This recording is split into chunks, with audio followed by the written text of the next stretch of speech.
The difference between UK VI IELTS and IELTS, which is approved by the UK government. As a candidate, where should I start? What are the first few steps that I need to be mindful about? I would say there are kind of 6 main steps in the it's it goes gone to your spam. So yeah, make sure to keep an eye. And the ranking, right? The university ranking actually heavily depends on how much focus on, or any tip that you want to. Ekta good rest খুব important. পানি খেতে হবে. They are hydrated.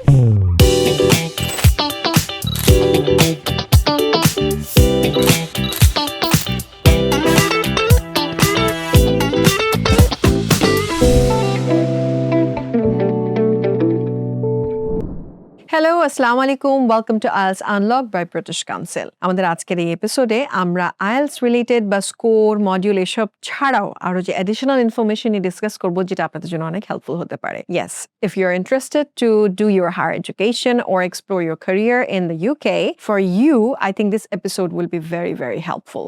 আমাদের আজকের এপিসোডে আমরা বিভিন্ন বিষয় নিয়ে আলাপ করব. ফর এক্সাম্পল, ইউকের ভিসা প্রসিডিউরের জন্য কি কি প্রসিডিউর ফলো করতে হবে বা কি কি ইনফরমেশন আমাদেরকে স্ক্যান করতে হবে, ওর যে ধরনের প্রয়োজন ডকুমেন্টস অ্যান্ড আদার রিকোয়ারমেন্টসগুলো আছে, আমাদের কোন কোন ব্যাপারে অ্যালার্ট থাকতে হবে.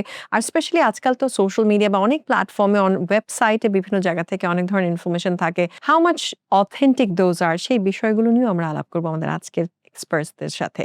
আমাদের সাথে আজকে এই এপিসোডে থাকছেন Ryan Duncanson, counsellor, justice and home affairs, British high commission, Bangladesh.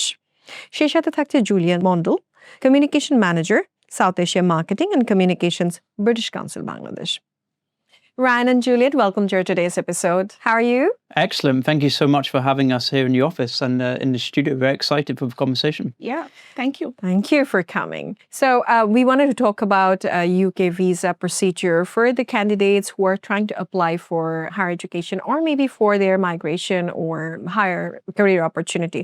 So therefore, often we hear about different types of IELTS. For example, the UK VI IELTS, there's one, and there's like IELTS for regular IELTS. So to start with, we would like to understand what's the difference between UK VI IELTS and IELTS in your view.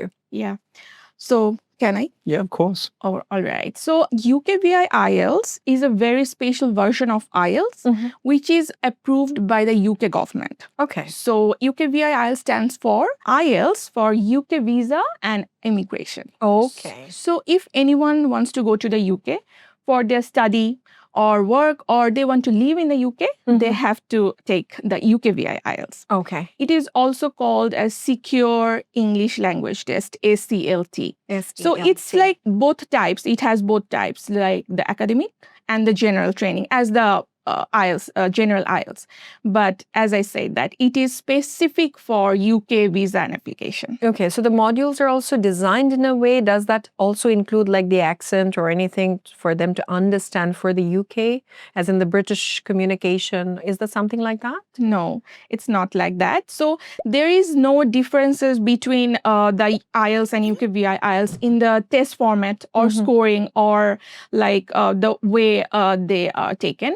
But the purpose is different. Okay. So the main difference is the security measures that is taken in the UK VI IELTS. And that means also the registration number is also different or something? The code is also different for the UK VI and the regular IELTS? It's not like that, but you have to take UK VI IELTS in the approved centers. You cannot take it in any other centers rather than the approved ones. So UK government has few specified some security measures that is taken by those approved centers. Those approved centers. So where you take the IELTS, that is important, and also the scoring that is verified by the UK Home Office. So that is another difference between the both IELTS. Perfect. Yeah. So as a first-hand information, that is very helpful. That when you're applying for UK visa for higher education or something, then it is UK VI IELTS, and that is what we have to look for, and in the authentic centers. Yeah. Now, if I may ask about the visa procedure, as a student or a candidate, say I want to apply for university education in the UK, then as a candidate, where should I start? What are the first few steps that I need to be mindful about, and what should I do? Sure, I'm very happy to take that question. So I would say there are kind of 6 main steps in the application process, and I can talk you through them now if that's helpful. I think number one is to gather your documents as soon as you can. The process can take some time, so getting your documents in early is important. Yeah. You can find guidance on the documents you need on the official gov.uk website. Right. So that's the first step. Second step, once you've got all of the documents gathered, apply as soon as you can to enable plenty of time ahead of starting your course. You then pay your fees, again, all on the official government website. Fourth step is to attend your biometric appointment at the visa application centre, which you outlined earlier. Then get ready for your interview. Nothing to be nervous about, but be prepared for your interview ahead of a decision. And then the final step is to await the outcome of your visa decision. Again, all through official channels, and make sure you check your junk and spam folder. We've all been there where we can't find an email, and sometimes it's gone to your spam. So yeah, make sure to keep an eye on that. That's the kind of 6 main steps. These I would 6 say. steps you have to follow. That makes me ask you this question as well. Like, if I have a deadline, then how early I should be applying, or how early I should be preparing with the procedure? There's no definite answer on that, but I would just say as soon as possible. You're right. Keeping enough time, a cushion period time, so that the deadline does not clash with the outcome of the visa procedure, if I may. Absolutely. We want to be able to give you a decision in plenty of time for you to kind of plan your studies and your potential move to the UK. Yeah. And sometimes it happens also that, some documents you may ask for additional proof or evidence. So then, it's better to have sufficient time for a candidate. The other thing that just came into my mind that, nowadays people see on the social media or Facebook mostly, or even on WhatsApp, like, you get prompt ads or promotional communication stating that we do the visa procedure faster, quicker, or so many, offers that they provide. Yeah. Sometimes people complain about scams and other things. Now, my question to you is how reliable those things are, or what are the things that we need to be mindful about when we actually see some advertisements or promotional or communication like that from the social platform? Yeah, well, I would say, unfortunately, we do see scams taking place here in Bangladesh, and that's something that the UK government is really keen to kind of clamp down on. We don't want to see genuine applicants being exploited or having their money taken or being disappointed when they find out they've been scammed. So I would say be very cautious of offers through social media, Facebook, WhatsApp, and other social media channels. Some red flags to look out for. People can pressure you to act quickly, pressure you for upfront fees, or pressure you to news channels that aren't the official government channels. I would say they are all red flags. We will never ask you to, the UK government, will never ask you to apply through social media. And payments, as I said, are only made through our official government channels. So to summarize, be very cautious of offers or scams through social media. Right. Coming back to Juliet, since we are talking about applying to UK universities, what is the range of the score? What is the expected level of score we should be having for the application process to be qualified for an applicant? Yeah, that's a very important question. So I want to touch upon 2 aspects of the requirement, IELTS requirement. So we have to keep in mind that there are 2 aspects that one is for the visa application, UK visa application, and another is for the universities. So for the UK visa application, there is a requirement, and it is CEFR B2, which is upper intermediate level, which is equivalent to IELTS score 5.5 to 6, around that. So if anybody wants to apply for the UK visa, then they have to take these IELTS and UK via IELTS and has to have that score.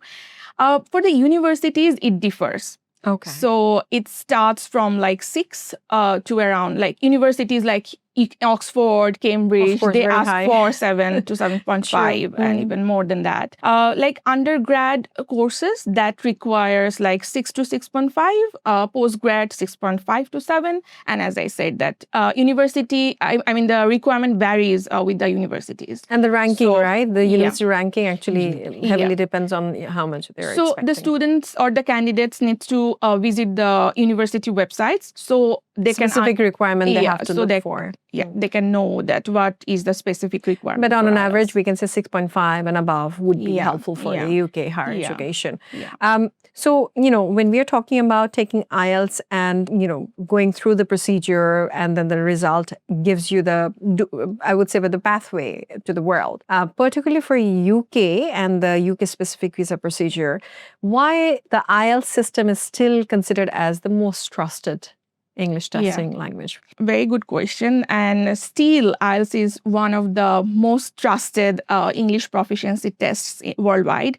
So I think the first reason is it is globally accepted and recognized. Thousands of institutions, universities, they recognize IELTS. Right. And it is one of the major reasons, I think. And the second, I think that it evaluates a person's real-life communication skills. It doesn't only test the grammar or the vocabulary or anything. So it evaluates how person communicate in English, which means the reading, writing, speaking, and listening skills. So it is a whole of a package of communications.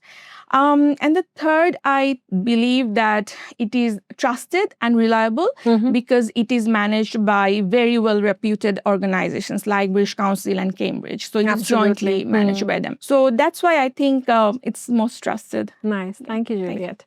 Coming back to Ryan, if I may ask, there are a couple of common myths people talk about regarding the visa procedure, or, this way, if you do it, it's easier. That way, it might be difficult. How true are those? So many of the myths are exactly as you say. They are myths. We're aware there's lots of misconception about the UK visa process, and that's something we're very keen to address. And as well as listening to this conversation, and people want to understand more, they can follow the British High Commission social media channels, where we're doing lots of this stuff on those channels. So do have a look there as well. I would say, going into the myths themselves, I would like to talk about a few of them. One of them is that visas can be guaranteed. That's not the case.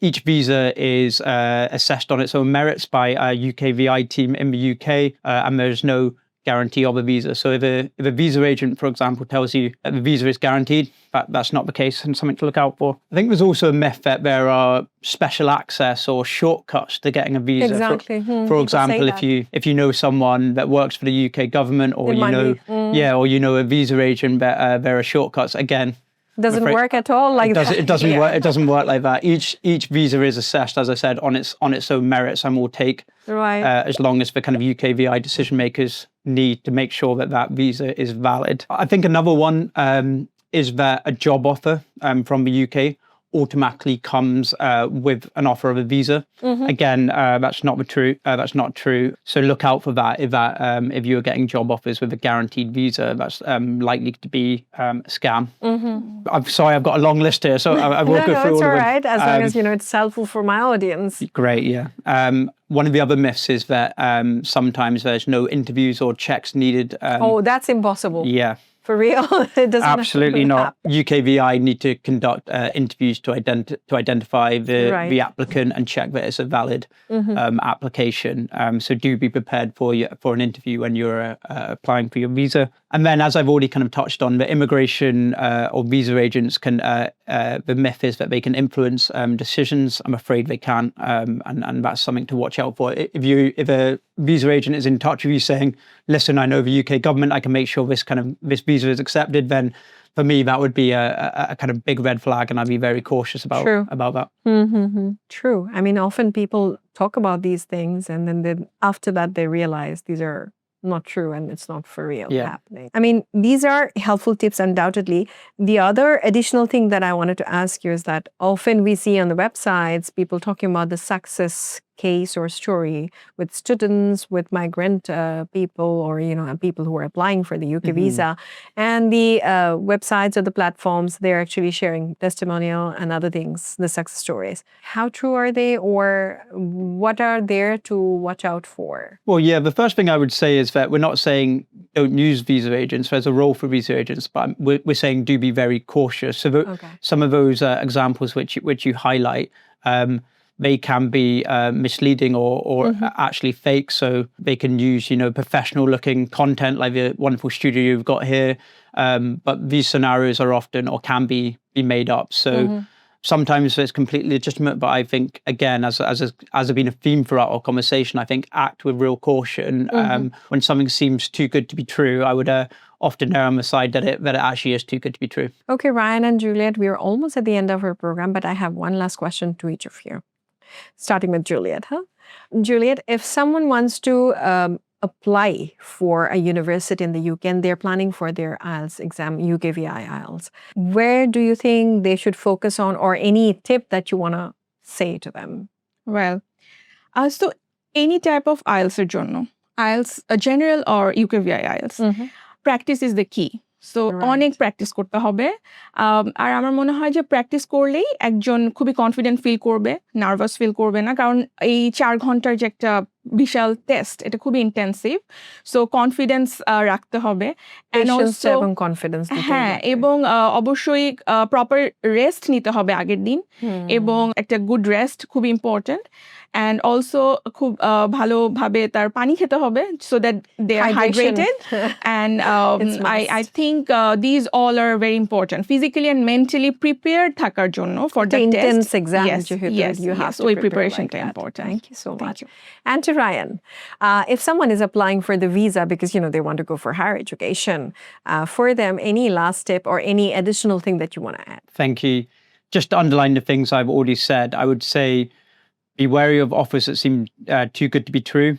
That includes offers to not pay fees, shortcuts in the visa process, or guaranteed visas. Be very careful of them, as well as offers on social media. So only use official government channels. We in the UK very much welcome applications from those who want to come study and enjoy the excellent academic institutions and UK life. But if you are found to apply fraudulently, unfortunately you can face 10-year bans for applying for visas. So that's something we really, really want your listeners to avoid. And you can do that by kind of following all the tips that we both outlined throughout this conversation. So thanks very much. Thank you so much. Thank you for all the information and insights, and thank you for your time. Thank you for having us. Well, viewers, if you're planning for your higher education in the UK, you must remember all these tips and tricks that we have talked about. You cannot actually avoid any of these steps. If anyone is telling you to follow a shortcut, or they have some solution for you like a quick fix, trust me, it's not going to work. We have to follow through the steps, and then only we can think about and reach out to our dreams. And therefore, please remember, you need to follow the steps. And thereby, please keep preparing your educational thing and make sure that you are preparing for your visa procedure as well ahead of time. With that note, we are signing off from today's episode. Keep shining, keep learning, keep growing. Signing off, Farah Sharmeen.